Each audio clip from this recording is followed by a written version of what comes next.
Hello and welcome to the EV Café Takeaway, a podcast focused on that zero-emission future that we all hope for. I'm John Curtis, and every week I'm joined by one of the wonderful members of the team at the EV Café. This week is no exception. We've got the most wonderful Sara Sloman. Greetings, Sara. What an absolute pro. For anybody that wants to know, I just messed up that intro, but luckily John's here. So yeah, you're stuck with me for this episode. Thanks, John. Right, well, every week we also get to talk to innovators, pioneers and collaborators in our industry. And today is no exception. We have the quite remarkable Tom Rowlands from Corpay. Welcome, Tom. Thanks. Great to be here. I can confirm that Sara did mess up that intro, so that was entertaining. I have to admit my faults. Now, Tom, you're Global MD at Corpay, which means necessarily that you are all over the place. We spoke to you earlier in the week and you're in Helsinki. Where are you today? I'm luckily in London today, so back home. And I'm Global MD of EV Solutions, not just Global MD of everything, although that would be fun also. But back in London. But yeah, we have offices in Berlin, in Helsinki, Stockholm, Atlanta, and here in London.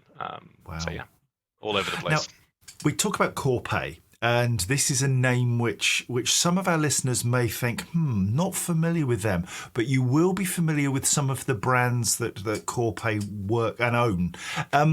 Tell us about them. What does Corpay do? And then what are those brands that are relevant to our industry? So Corpay is kind of an umbrella brand, I guess, that has bought up a lot of local brands that are probably better known to many people in the industry. So Corpay really is a niche payments business, I guess, and we work across a couple of different verticals. So we have our corporate payments business, which does kind of FX and domestic payments. We have our vehicle and mobility business, which does fuel card payments and obviously EV payments. So that's where I sit. And then we also have what's called our lodging business, which is similar to a fuel card, but really for hotels. So if you go to a hotel, you can pay using our lodging payments and you get kind of discounts and all those kind of things. So bigger in the US, used by a lot of kind of government agencies. So if there's a hurricane and lots of government workers need putting up, then Corpay can help you get a hotel room. So those are some of the kind of areas that we work across, which is quite interesting. This is why I love this podcast, because not only do I listen in to every single person we interview, because I learn so much about these companies that we're close to, right? So glad that you're working with us on the EV Cafe. Now, I also know that you have a brand called TravelCard that's in the Netherlands, and you guys acquired PlugSurfing a year ago. Is that correct? Can you walk us through that acquisition? What happened? Yeah, so PlugSurfing, which is the jumper that I'm wearing today. So we acquired it actually 2 years ago now. Time flies. So PlugSurfing is the reason why I was in Helsinki and why I occasionally go to Berlin and Stockholm. So PlugSurfing is a startup, or it was a startup. It's almost 14 years old now, that came out of Berlin. Interestingly, actually started in the same office as Hubject. So PlugSurfing and Hubject have a pretty kind of close relationship and kind of were founded, I guess, at the same time. So we know Hubject really well through that. But what PlugSurfing does and aims to be is the best EMSP provider across all of Europe. So we've built a roaming network all across Europe and obviously the UK as well. And we provide that network to lots of different EMSPs. So whether that be OEMs, so Renault, Nissan, Polestar, all use that network, but also to our internal brands, importantly. So Allstar here in the UK leverages the PlugSurfing network via the Drive API, as does TravelCard, and we're actually migrating CCS, our check-based business, onto Drive API as well. And excitingly, we just founded, I don't know what the word is, PlugSurfing LLC in Delaware, so that we can take PlugSurfing stateside. So we'll be supporting our Comdata business as of Q1 next year. No rest for the wicked. And also Mina, which was Ash Tate, our previous guest on this podcast, because Mina was one of those that really hit the market about 3 years ago, and that's for that sort of home charge reconciliation piece. And Ash Tate from Split the Bills fame is now very proudly sort of peddling your message as well. Now, if Paul Kirby was here, he'd say two things. One, acronym police.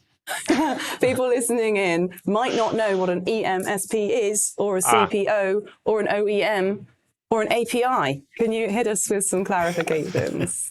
Apologies. EMSP, so e-mobility service provider, is that one. API, don't actually know what that stands for. What does API stand for? It stands alone. Keep talking. I'm going to find out. Yeah, okay. John, you find that one out. CPO, charge point operator, an OEM, basically a auto manufacturer of vehicles. Thank you. Application programming interface. Now, that's not what I would. I'm glad that wasn't live TV. It's just a live podcast instead. Otherwise, I'd have got that horribly wrong too. And I think API is a more useful term than the full.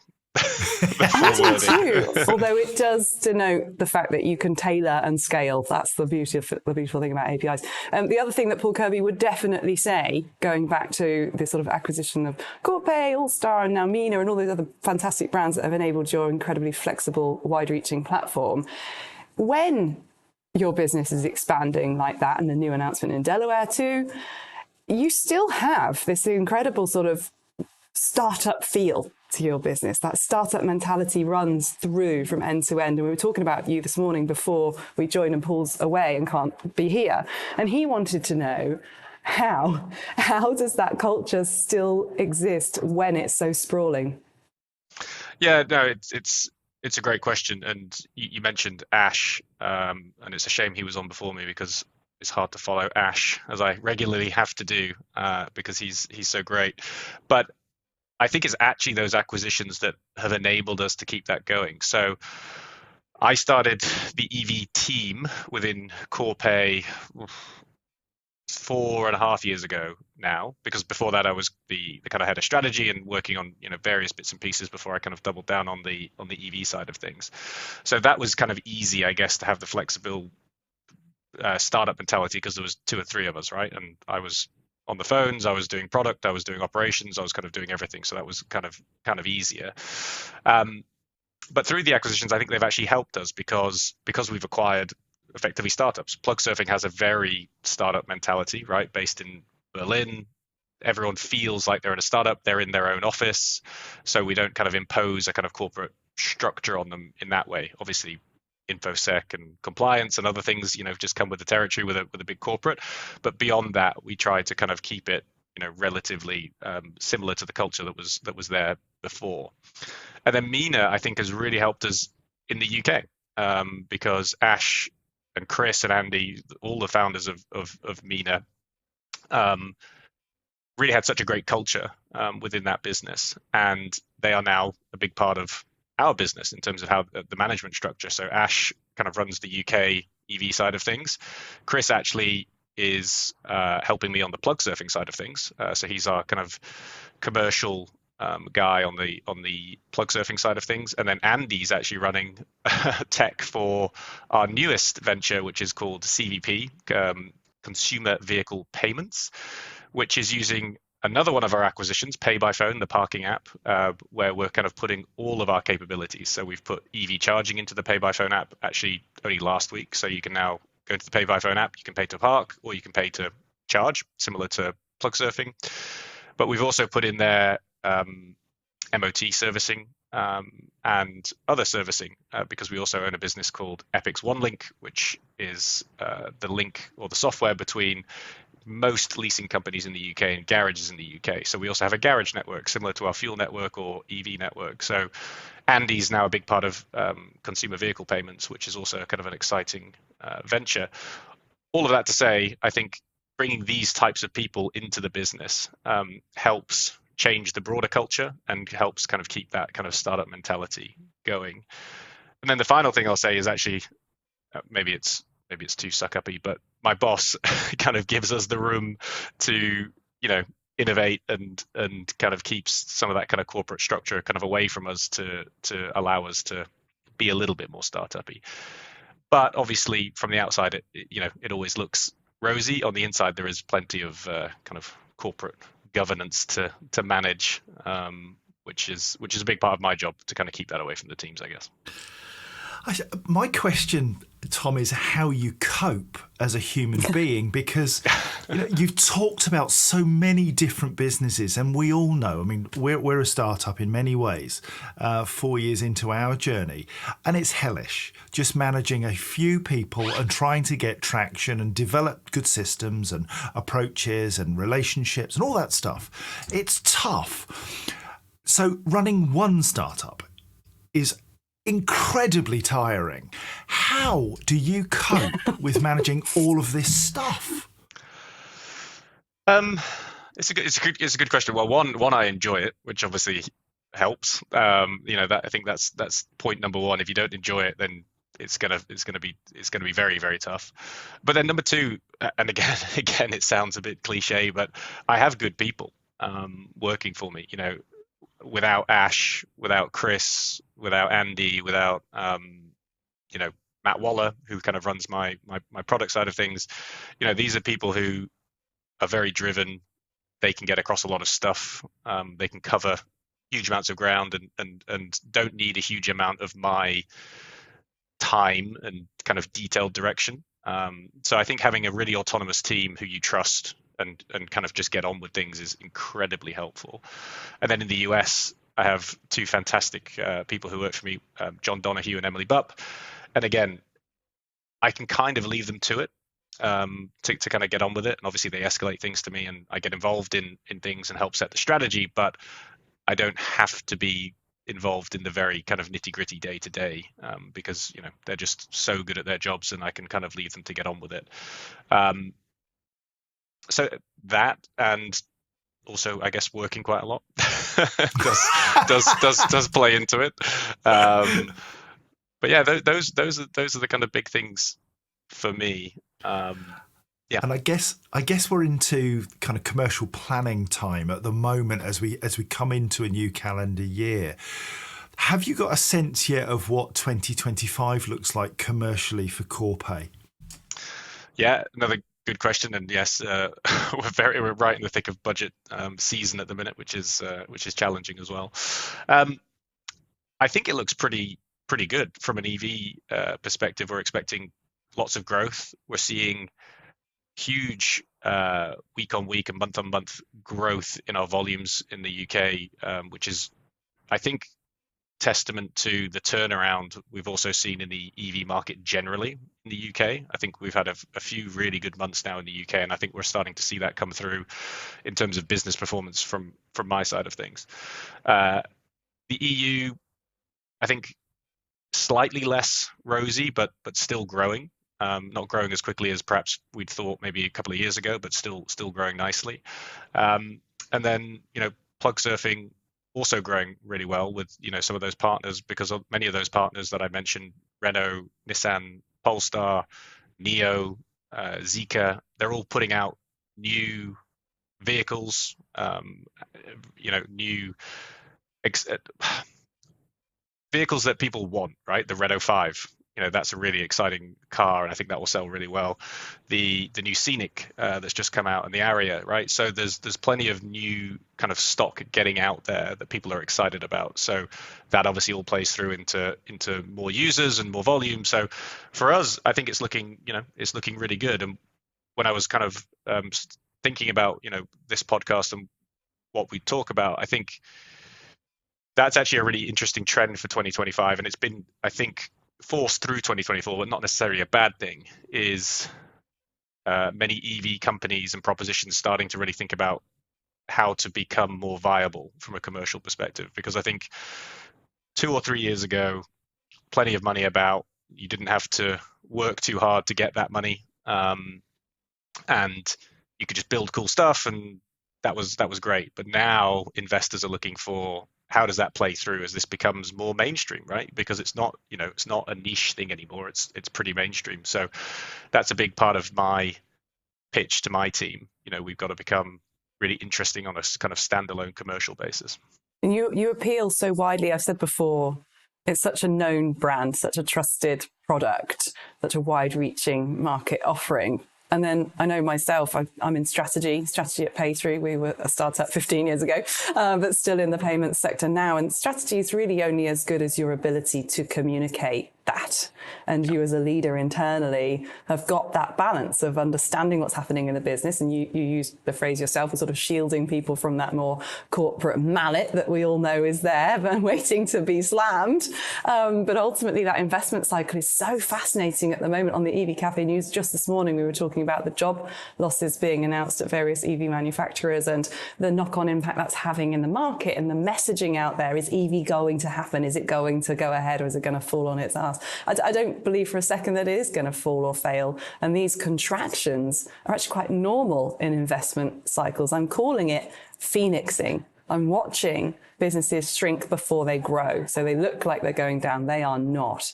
And with a huge beast like yours, I think things like the Allstar Charge Pass have really captured people's thoughts around the importance of an end-to-end solution. Yeah, no, agree. And look, I think the job losses are obviously sad and tough, but they're just part of a normal business cycle, right? And I think if it wasn't EV, it wouldn't get so much noise and it wouldn't get so much attention, right? Because there's lots of job losses happening all over the place. This is not an EV specific thing. The market is tough generally. So there's plenty of job losses out there, and the ones that hit the news are obviously the EV one, and that suddenly means EV is going to fail. But it's actually just people tightening their belts and doing the kind of normal course of business stuff. And we talk a lot about resilience on the EV Café and good mental health practices and being able to shoulder your work life, but also acknowledge and keep an eye on your private life. And you flippantly joke there about the hours that you're putting in. I'm sure you're putting in a lot of hours. And we also happen to know, Tom, that you're an ultra-marathon runner. We just need to understand how you managed to fit all of that into a 24-hour day. There was a time where I used to say 8 hours for sleep, 8 hours for work, and 8 hours for whatever else you want to do. But looking at your time shift, I'm reckoning it's about 10 or 12 hours of work, 2 hours of running around. And I don't even know if you've got a balanced family life with that. How do you do it? Yeah, no, it's a good question. So I think mental health is really important. And actually, interestingly, ultra running and exercise is actually what keeps me sane, perfectly honestly. So if I have a problem or I'm struggling with work or whatever, going for a run actually often helps me figure that out, solve it. You know, my mind kind of goes blank and I go for the run and I kind of come back and I can figure it through. So if my teams want to go to the gym during the day or whatever, I've got absolutely kind of no issue with that because I actually think it helps. And I think for me, flexible working is important. So I don't mind putting the hours in, but it's when I put the hours in that kind of helps me. So, if I go to the gym in the middle of the day, that's kind of fine. I'll get my work done at a different time. And yes, I do need to balance family life. So I've got two small kids. So between kind of 6 and 8, I'll be with them. I won't be doing any work. I'll be putting them to bed, reading them books, whatever. And then I can kind of come back to my work after that and, do a bit of work in front of the sofa, not in front of the sofa, that would be weird, in front of the television on the sofa, and kind of work that through. And I'm given that flexibility by Corpay to do that. Equally, I can work at home and then go to the office when I want to go to the office and all those kind of things. So I think that flexibility, the exercise actually helps me, strangely enough. And yeah, I can kind of just make it work. But it's busy. That's for sure. It's definitely busy. It certainly is. And one quick reflection from me about listening to you reminded me of something I saw, and I've been sent multiple times actually this week. What does success look like to you? And to me, it looks like being able to be there for those moments with your family, with your kids, with your friends, the moments that your body needs to go out and do that exercise. And those days are just gone. Being chained to your desk for 8 hours and sort of waiting for the clock, watching to stop, have just gone. I do quite like the idea of you sitting in front of your sofa, not looking at the telly. But yeah, no, thank you. I totally agree. Success is about having that balance. Yeah, and look, I mean, again, my kids definitely help with that. Like the fact that when we get in a petrol car, they're very surprised and they're like, "What is this? Where's the battery?" My son's 3.5 and he asks very funny questions. And when he gets to Granddad's house and he's driving a petrol car, he's kind of like, why has Granddad got a petrol car? What's wrong with him? So that, those things kind of make me laugh as well in terms of what we do. I think it's quite tangible, which is also helpful to me. You're clearly a very balanced human being from what I've seen today, and I've spoken to you a few times, and I've always got that sense that you have your feet on the ground, that you do simple things really, really well. Who inspires you, Tom? Because you obviously inspire lots of people to deliver on their missions, and you spoke about the excellence that you have in your team. Who inspires you and has provided you with those arms that wrap around you to lift you up? Yeah, who inspires me? I mean, lots of people inspire me. There's the kind of traditional, people who've been successful, Steve Jobs and Bill Gates and Elon Musk and all those people.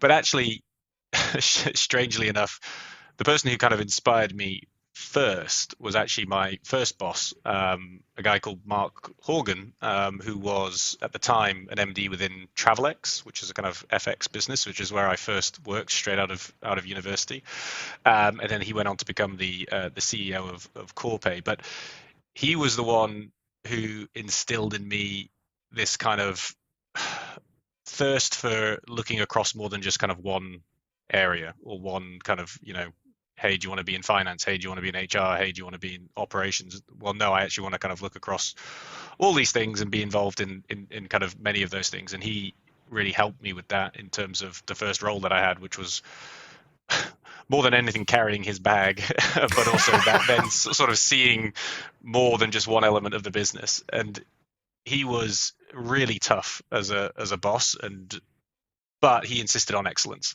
He really insisted on excellence in everything, and whether it was a PowerPoint presentation, whether it was financials, whatever it was, he was really on it. And that was the first experience I had of business. So that kind of instilling of excellence, innovating, seeing across lots of different types of business, that's what I guess led me to want to be in strategy, similar to Sara, which allows you to see across more than just one area of the business, which then also led me to the kind of MD role, I guess, which then lets me see across various bits and pieces.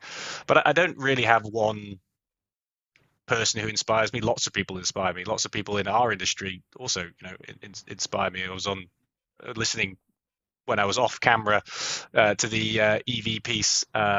It wasn't the EV Café. It was. You can say it's us. That's fine. Well, no, I'm getting there. I'm getting there. I was going to say Paul Kirby first, but that group, you had that group of people on the photo, right? Of that you were then doing your typing names, and there's lots of people in there who work really hard. Kahoot, exactly. Who work really hard, and they're all driving towards a kind of single mission. We're also investors in ZapMap. I sit on the board of ZapMap. People like Mel from ZapMap. She's been in this industry for far longer than I have, and continues to be so passionate and a driving force in the industry. So there's lots and lots of people in the industry who inspire me, not just a kind of single person. I've got a and you guys, of course. Oh, now stop it. Got a very quick follow-up, Tom, which is, do you have a natural bent towards one element of your business? So some of us it's finance, some of us it's marketing, some of us it's IT. With you being that MD role and you have wide responsibility, do you naturally find there's a little corner where you're extra nerdy? I think one of the reasons hopefully I'm good at my job is because I appreciate I'm actually not very good at any of the areas, right? I'm not an expert at anything. Whatever. But I think the one where I like to get involved, I'm probably not welcome to be involved, but I like to get involved is product. I find that really interesting, and I find good product people are amazing, and they're so hard to come by, and the amount of ground that they cover, if you've got a really true product person end to end, all the way from kind of designing the product and then actually the whole go to market and just bringing a thing to life, that's the area that really interests me.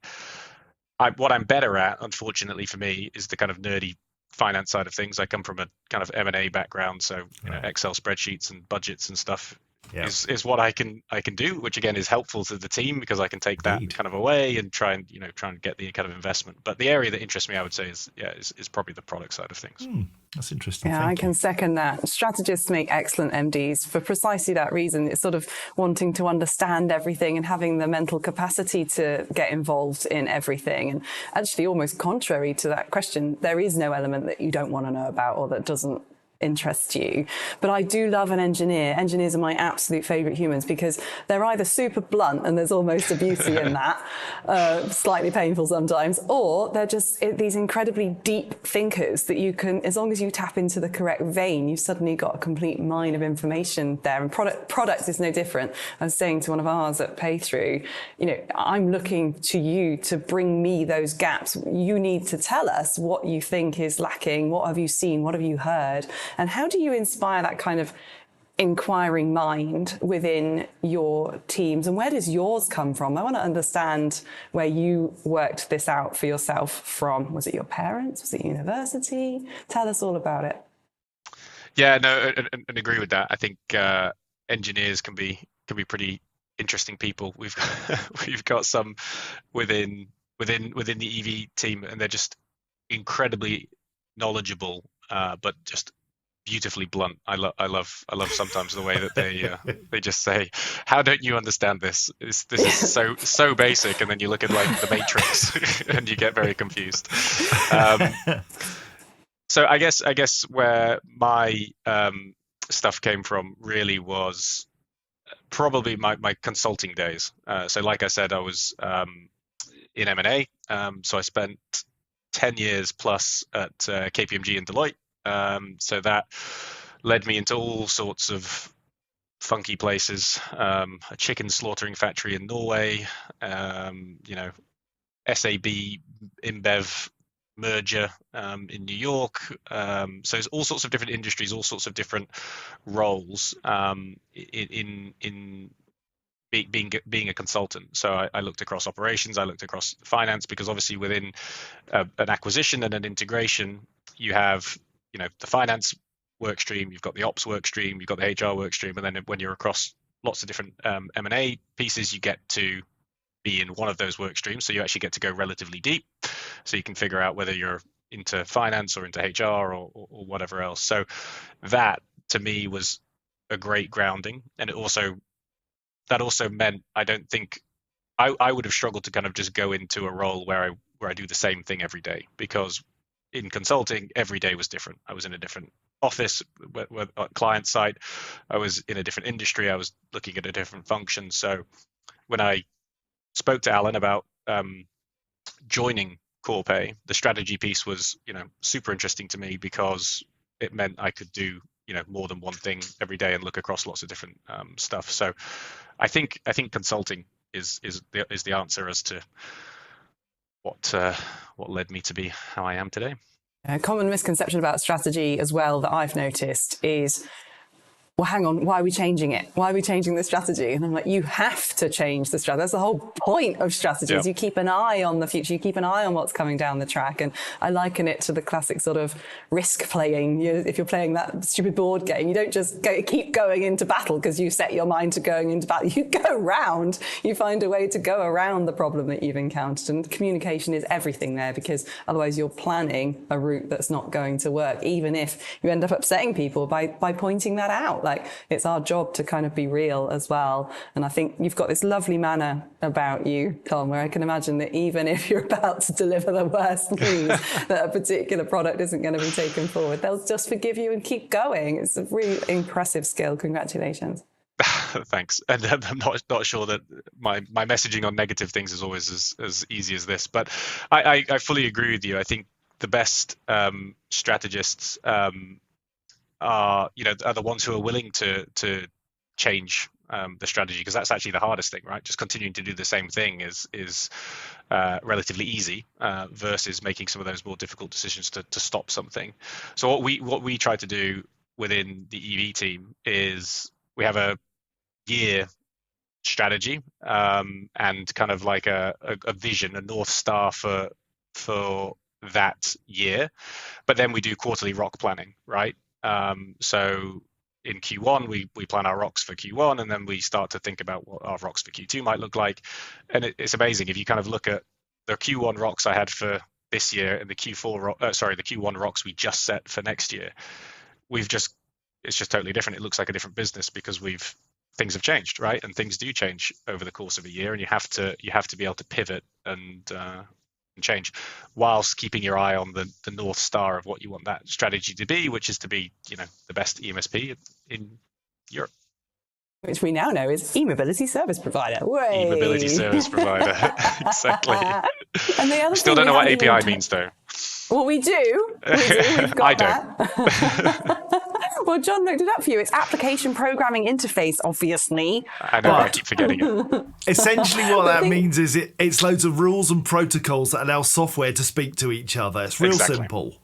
Exactly. Plug it in. But data is a huge part of your business, right? Millions of fuel transactions happen every single year, and that's how we've come to cross paths because, of course, we're transitioning to EV transactions, and that's going to have major implications on roaming and future tech. Like, not a day goes by where people don't try to tell me that the things we're trying to solve will be irrelevant when we've got plug and charge. And I'm like, just stop there. There's quite a few other additional issues that plug and charge is going to present. Now, what are you doing about it? How do you play in this plug and charge role? Yeah, so I agree. Data's huge. But again, data's only as good as the data you hold is only as good as what you kind of do with it, right? Which I think is what Sam was talking about the other day, right? It's got to lead to something actionable. Otherwise, it's just interesting to look at. And when I first came to Corpay, it was interesting. Tableau was kind of new. So I just started building Tableau dashboards, which had no purpose. But I found them interesting. It was like, a big spot of loads of fuel transactions over here. And then I presented it and people were like, and I was like, I don't really know. So then that's when I started to think, you got to really think this through before you start playing with data and presenting kind of pretty dashboards. But back to plug and charge, we do it. So we have launched plug and charge with Polestar. So Polestar 3 and Polestar 4 is plug and charge enabled. So we enable that through PlugSurfing. But of course, we have to work, and we do work closely and happily with Hubject, because Hubject are the kind of standard setter in the protocols for plug and charge. So yes, we've started, but I fully agree with you, Sarah. It's the very, very beginning of it, right? There's whether the CPOs themselves are capable of doing it, whether the vehicles are able to do it, but then there's also all of the underlying issues that we have anyway, which are not solved by plug and charge, right? Correct CDRs, tariff modules being set up wrong or right, dynamic pricing that we spoke about the other day, all these kind of things, payment working, which is obviously a big part of what you guys are doing. Multi-drivers as well. We keep pointing this out. It's all very well if you've got the driver and the car, but what if you have a van that's shared by multiple people? Which cost center is that going to? How do you authenticate that charge? How do you make sure it's the correct person? How do you fight fraud? It's not this silver bullet yet that everyone thinks, but the future is now. We have to get ready now. And it's very, very interesting to hear your view. Yeah, no, agree. So for me right now, it's more of a feature. It's not solving the underlying issues, and other things have to solve the underlying issues, and then plug and charge could be a really interesting feature on top of that, but it doesn't actually solve a lot of the core issues. So I agree with you. And I think we're at the very, very beginning of plug and charge. And actually, I think plug and charge is a cool feature, but does it change the world? Not really, because, you're going to be there for a while anyway. So is it that hard to kind of get out of your car and tap a card or use your app? No, not for me. Maybe for some people. But I do think it will evolve and it will help. But right now, I think it's a feature. Tom, you spoke about solving problems. And being a data analyst-y type nerdy person, this I don't think that's how I describe myself, but thank you. No, Describe now. I That's how I'll apologise. forever be known. It takes one to know one. Let it be known. It takes one to know one. This flight of fancy I'm about to bring you away probably won't work, but we like to give people a magic wand to solve problems in their world. If you could wave a magic wand to solve a really gritty issue that you maybe have wrestled with for some time, or that society is wrestling with around EVs, what would you want to solve? This does bring me back. Just before the podcast, we were talking about my favorite podcast, the Off Menu podcast, where there's a genie who allows you to kind of eat whatever you want. So this is a bit like that. So it's quite exciting for me to have a magic wand. So can there be two things? Go for it. Seeing as it's you. Okay. So in terms of the nitty gritty, and I think we just kind of talked about it a little bit. I would say, this kind of data and standardization in terms of how we as EMSPs and CPOs talk to each other, right? So the whole adhering to a real standard in OCPI, data quality, just everything kind of working in that space. Because I think what a lot of people don't understand is the amount of work that companies like ours have to put into what we call roaming ops. So I have a team of about 25 people in roaming ops, looking at failed CDRs, looking at incorrect information coming to us over OCPI. Hey, this charger actually doesn't exist, or the coordinates are wrong and it's in the middle of a field, and all this stuff. And when we've got 900,000 charge points on the network, that's a big piece of work, right? So we're trying to use AI to try and work through some of that stuff and clean up the data, but we spend a lot of time on that. That's not anyone's fault. That's just an industry thing that we're grappling with. So if I could wave my magic wand, that would be, I'd love to clean all that up.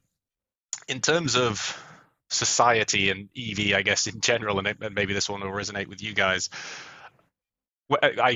I'm not much of a LinkedIn person, as you've probably seen. I don't post a huge amount, but I go on LinkedIn quite a bit. And what I really don't love in EV is the polarization, right? And that's on both sides of things. I think there's the EV evangelists, which I think is great, but I sometimes think they can kind of talk down a little bit to people who don't want to be in EV, and I think actually that pushes people away, not pulls people in. So there's a bit of that, and then there's obviously all of the not fake news, but the mainstream media pushing against EV for whatever reason, and that's all equally unhelpful. So I think if I could wave my magic wand and make everyone very logical, very fact-based, and the conversation was just based on that, it sounds boring, but that's what I would do, which I think would actually ultimately help the transition, because I think people push their agenda for positive reasons, but I think actually sometimes it has a negative impact on people. I could imagine people I know reading that and going, oh, well, that's just an EV snob, so I'm not interested in that, and I'll just turn me off. I've not even heard it's called EV. I wouldn't like to be an EV snob, but actually we on the EV Cafe have been, well, since Carfest, actually, John. Yes, exactly. I've been very much pioneering. Yeah, we took the EV Cafe to Carfest when everybody said, you're mad. Why are you doing that? It's a massive consumer event. And we were like, well, you say that, but it's also where a lot of like MDs, decision makers, families go. And to be there, we had the second largest tent. It completely blew my mind when I saw the work that John and Paul had pulled off to get that to happen, and hugely grateful even now. And what I learned there was I hate the phrase education. We do not need to educate people. We need to help them find the information they need. And there's a big difference. Yeah. One is very lectury with a waggy finger and red pen. And the other is very much about, and I liken it to, if you go to a new village or place or town, you don't walk around saying, oh, where's the education centre? You try and find the information centre where you're going to get a warm welcome and a cup of tea and a map and a friendly chat. That is what I want for the EV Cafe community. That would also be my magic wand. What about you, John? What's your magic wand? Yeah, it's interesting. I'm going to develop this a little because I have learned that cars vans, vehicles matter to people. Over the years that I've been doing this, I thought it was all about EVs and forget everything else. Everything else was dirty. And what I've realised is that we all have a need to move people and things about. And if we're inclusive and if we try to work together to be the most efficient we can be in whatever it is we do and whatever it is we drive, we'll just make small incremental steps every day to take us in the right direction. And I much prefer to be in an environment where I'm talking to people, I'm learning stuff, I'm enjoying what I'm doing, and I'm developing my own thinking to make my decisions. And if that works for me, it's likely to work for others. And I think we are all busy agreeing with each other that actually the waggy finger, forget it. It doesn't work. We have got to make it happen because we want to and because it's right for us. No, and I think the EV Cafe has been a pioneer in that more fun, inclusive, approach, and making it enjoyable, right? Because if it's entertaining, we know entertainment works, right? That's why Top Gear was so popular for so long, right? With whether you like him or not, Jeremy Clarkson, but it was it was entertaining, and that's why so many people watched it. So I think making it fun, approachable, entertaining is actually the way to go. Imagine that EV Cafe and Top Gear in the same sentence.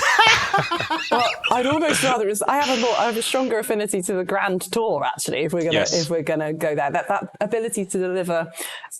It's all scripted, of course it's scripted, but they deliver it in such a way that it doesn't feel like that. And the same, our camaraderie and having Allstar and therefore Corpay as part of our community has been a huge boost for us on the basis that it's something we didn't have represented. And we work quite hard to make sure that its representation is strong. So that whether that's a vehicle thing or a card thing or a payment thing or technology thing, that's what we're striving for. I do love the idea that even if it's super fun and you're wonderful with your team, as long as you don't find any dartboards with your picture on it, you're doing a pretty good job of delivering the good, the bad, and the ugly. Yeah. I'm sure there's plenty of dartboards with my face on it somewhere. As long as I don't know about it, it's fine. But John is absolutely right. Transport is hugely emotive. This is my 20th year in transport infrastructure. I've always been very obvious with my pathway. It's a mission I've been on all this time. Because of that, it touches everyone's lives. And something I'm really championing at the moment is that end-to-end thing. We always talk about the cars or the vans or the vehicles or the hardware or the installation or the wiring or the connection. We so seldom talk about how terrible things are with the other end, with signal on people's mobile phones, which means they can't pay with their app like they'd hoped to, or perhaps they haven't got the right card and therefore they're excluded from using that charge point. That's the stuff that's coming over the hill. That's the content we need to get to the bottom of so that people don't have it in their face when they finally made that great step. No, agreed. And again, being nerdy on the topic, when I was coming back from Helsinki... Let it go. Never. From Heathrow to home, because my flight was so delayed, I took an Uber, and I was talking to the Uber driver who was driving a Mercedes E-Class or something, and it was very emotive. He loved his car, he loved his Mercedes. He said maybe I would drive a BMW, but you wouldn't. He was like, you wouldn't catch me in an E Nero, right? And I said, why? And he said, not because it's an EV, but because he just does. He likes Mercedes and he likes BMWs and whatever else. But that was an interesting conversation because he was so passionate and so emotional about what he was driving, and it was a status thing for him, in terms of this is the car that I drive, and this kind of tells people who I am and what I'm about. So that was quite interesting. I think I convinced him to buy an EV by the end of the journey. Good man. Fantastic. He was looking at buying a BMW i5 by the end. So hopefully he'll soon be in that. I spent time in the i5 touring on the EV rally this year, 5 days, and it was utterly brilliant. But it's just a vehicle, and that's the greatest thing I can say about it. You get into it, you drive it, it does a job brilliantly. It's superb, great fun. Tom, it's been really, really fabulous to speak to you today. One final thought. Anything that you would say to people listening that might open their minds to exploring EV? Just try one. To your point, they're just wonderful. I've been in an EV for 3.5 years, and the driving experience itself is fantastic. Don't be nervous about the range. Don't be nervous about the infrastructure. That is all solvable. So try one. If you like it, then just do a bit more research into the practicalities of owning one. There's plenty of resources there now to help you use it on a day-to-day basis, and just try it. Quite right. Sarah, any final thoughts? Yeah, just along those lines, really. Just try it and be open. Don't listen to the scaremongering. Please, please don't. And obviously, I do keep an eye. Part of my strategic brain is to keep an eye on what I call the topical barometer, the temperature check out there. And I just never tire of the wars on Facebook of people saying, oh, I tried that, it didn't work, don't touch it with a barge pole. You just kind of need to change that narrative a little bit by going, sure, don't go back there, try something else though, because there's just so much choice. It is not a single pathway. There's every possible conceivable way to access this market, and please just go ahead. It's interesting. I was just thinking about relationships, and actually, if you had a relationship, your first relationship at school, and it didn't work out, you don't just say, oh no, I'm never going to date again. You say, I'm going to go and try something else. I'm going to keep looking for the right fit, right person. Let's go there. Anyway. I just found all my love letters from when I was about 14 years old, and they are comedy. So I'd say that I've luckily changed a lot since then. Oh, that's a good idea. That's a good idea. And John, you might have just helped one person who actually did give up after that first one and is now realising they shouldn't have done so. That's possible. Wow. If one of our listeners did that. What a lovely thought. What a lovely thought. Lonely hearts for future EV. Listen, this has been an absolute blast and just brilliant, Tom. Thank you so much for taking the time out of your massively busy schedule for this. Really appreciate it. Thank you for listening. Thank you for watching.